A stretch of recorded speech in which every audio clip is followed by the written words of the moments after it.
Hyperice just replaced every single massage gun in their Hypervolt lineup. New motors, new designs, new features. But here's what nobody's telling you. Some of these upgrades are a big deal, and some of them barely matter. I got my hands on all 6, the full Gen 2 lineup and the full Gen 3 lineup. And I tested them all side by side so you don't have to guess. But I didn't just test them myself. I also handed all 6 to Ilana. She's training for a marathon this summer and she's deep in her training right now.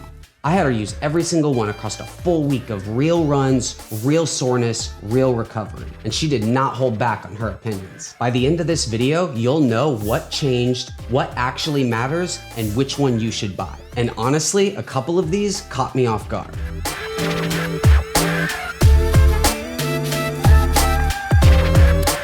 All right, let's get into it. Before we start comparing anything, let me quickly break down what we're working with. Hyperice makes 3 Hypervolt models in each generation. A small portable one, a mid-range everyday one, and a powerful pro one. In the Gen 2, that's the Hypervolt Go 2, the Hypervolt 2, and the Hypervolt 2 Pro. In the Gen 3, that's the Hypervolt Go 3, the Hypervolt 3, and the Hypervolt 3 Pro. Same 3 tiers, same idea, but the specs are different across the board. So let's go tier by tier and break down exactly what changed. Starting with the compact models, the Go 2 and the Go 3.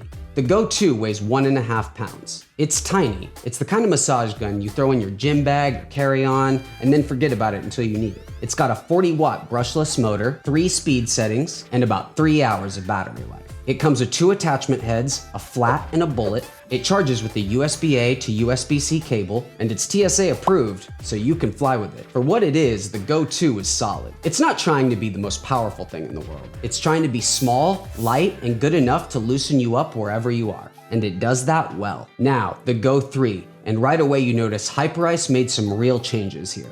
Weight is almost the same, 1.6 pounds, basically identical in your hand. But the shape is different. The Go 3 has this new pill-style angled handle that Hyperice is using across the whole Gen 3 line. It sits in your hand more naturally, especially when you're reaching around to hit your own back or your traps. The angle just works better, in my opinion. Speed settings jumped from 3 to 5.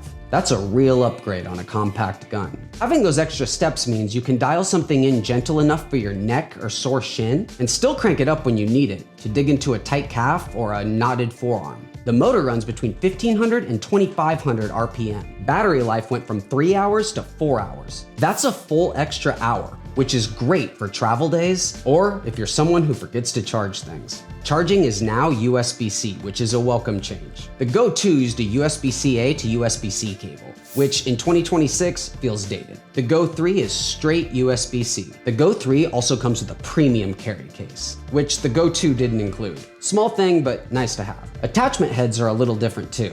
The Go 3 comes with a flat and a wedge instead of a flat and a bullet. Both setups give you 2 heads, but the wedge is better for getting into tight spots along your spine or around your shoulder blades. Both are TSA approved, both have Hyperice Quiet Glide tech, so they run quiet. Here's my take on this tier. If you already own a Go 2 and it works fine, you don't need to rush out and replace it. But if you're buying new, the Go 3 is the better pick every time. More speed, longer battery, better handle, USB-C, and a carry case. I feel like it's just more for your money.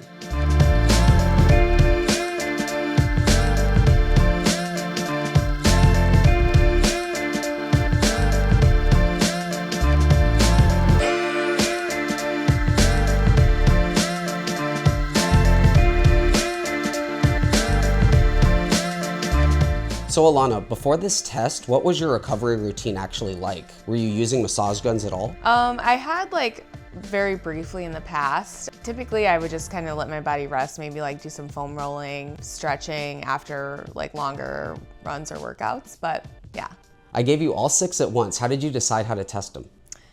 I just kind of did a little column A, little column B. I kind of looked at the instruction booklet and found which heads were appropriate for which kind of muscle group that I was targeting. Yeah, and just kind of took the time to really explore the different options. The Go 2 versus the Go 3, could you feel a difference? Yeah, I think the Go 3 was a little bit more refined than the Go 2. Still impressively powerful for the smaller line of product. And the Hypervolt 2 versus the Hypervolt 3, what difference did you notice? Not too crazy of a difference, but I do think the Hypervolt 3 you could feel a little bit more power in the massage. It was a little quieter, a little smoother, a little bit of an upgrade. Was there a moment something surprised you? Yeah, I mean, I liked the heated massage function. That wasn't something that I had experienced previously, and that was like a nice little touch.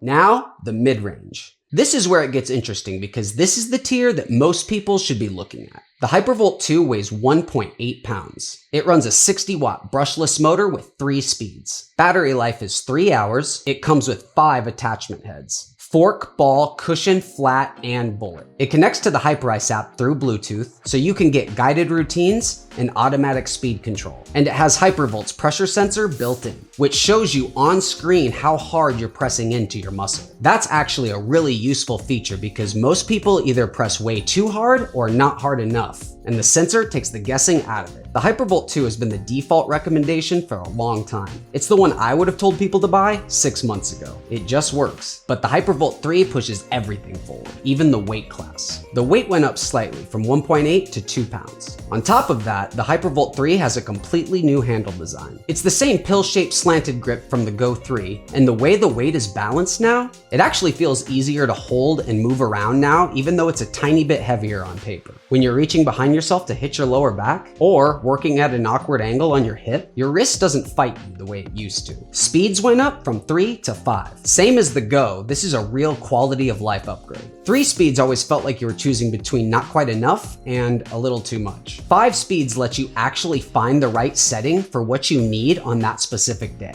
Battery life jumped from 3 hours to 4. Again, that extra hour matters more than you think. The motor runs between 1500 and 2500 RPM. Now the Gen 2 listed their motor by wattage, 60 watts, and the Gen 3 listed by RPM range. So it's not a perfect one-to-one comparison on paper, but in use, the Hypervolt 3 feels like it hits with more purpose. There's more depth to each stroke. It doesn't just tap the surface, it pushes into the muscle. You really feel it when you're working on a big muscle group like your quads or glutes. Attachment heads got a redesign. You still get 5 heads, but the big addition here is the heated head attachment. The Hypervolt 3 comes with a heated head right in the box. The Gen 2 did not. Heat plus percussion is a really nice combo for tight muscles, especially first thing in the morning or after a long day of sitting. Hyperice never offered that on Gen 2 without buying extra accessories. The Hypervolt 3 keeps the Bluetooth connection and the pressure sensor, so you still get app integration and guided routines. It charges with an 18-volt wall charger and comes with a premium carry case. The Hypervolt 2 came with a head attachment pouch, but not a full case. Both are TSA approved, both have Quiet Glide, but the Hypervolt 3 is noticeably quieter at the same speed levels. You can use it in the living room while someone else is watching TV and it won't be an issue. This is the tier that I think the Gen 3 upgrade matters the most. 5 speeds instead of 3, an extra hour of battery, a heated head attachment in the box, a better handle, a carry case, and a quieter motor. If you're buying one Hypervolt and you're not sure which one to get, this is it. The Hypervolt 3. For most people, this is the one.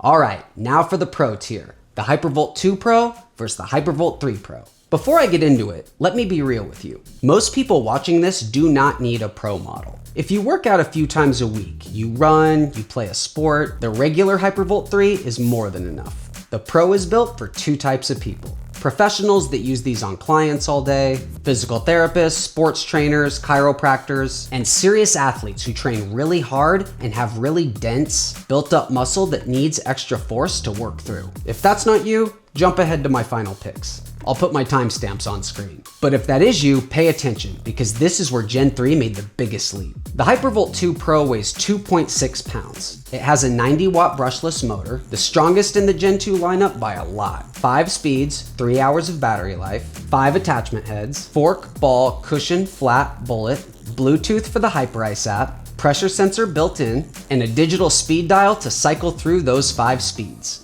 This thing is a serious piece of equipment. The Hypervolt 3 Pro changes the game. The weight actually dropped to 2.5 pounds. That's only 1/10 of a pound lighter on paper, but combined with the new handle design, it feels like a much bigger difference in your hand. That pill-shaped slanted handle shows up here too. And for a tool that you might be holding for 15 to 20 minutes on a client, the way it sits in your hand matters a ton. Speeds went up from 5 to 6. You get an extra gear at the top end, which gives you more range to work with. The motor runs between 1500 and 2500 RPM. Now, the Gen 2 was rated at 90 watts and was the most powerful thing that Hyperice has made. The Gen 3 Pro doesn't list wattage the same way, but I can tell you from using it, this thing hits harder and holds up pressure better than the Pro 2 did. I leaned into my IT band as hard as I could and it did not slow down. Battery life jumped from 3 hours to 4. If you're a PT or a trainer that's seeing clients all day, the extra hour means you might get through your whole day without needing to charge. The Hypervolt 3 Pro comes with 5 attachment heads, including the heated head. Same as the 3, you get heat right out of the box. For professionals working on clients with really tight, locked up muscles, heat plus deep percussion is a powerful combo. The 2 Pro did not include that. Bluetooth, pressure sensor, Hyperice app,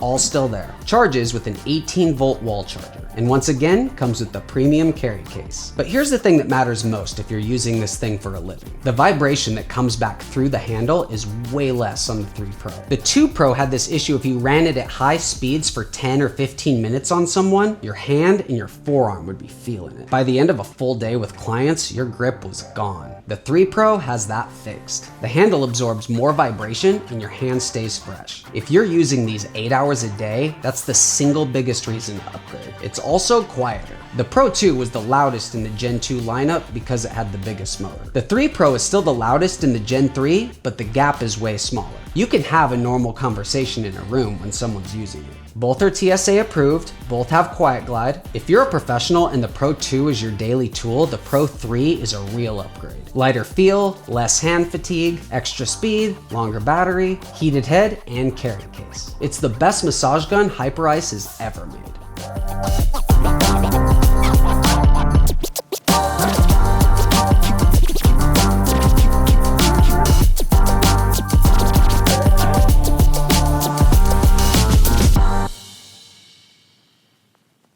The Pro models after long runs, what did they give you that standard ones didn't?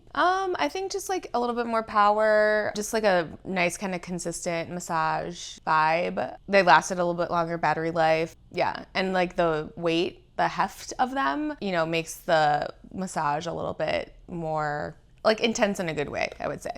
If you could only keep one for the rest of the marathon training, which one would it be? I would say probably this one, the Hypervolt 3. I like this one the best, yeah.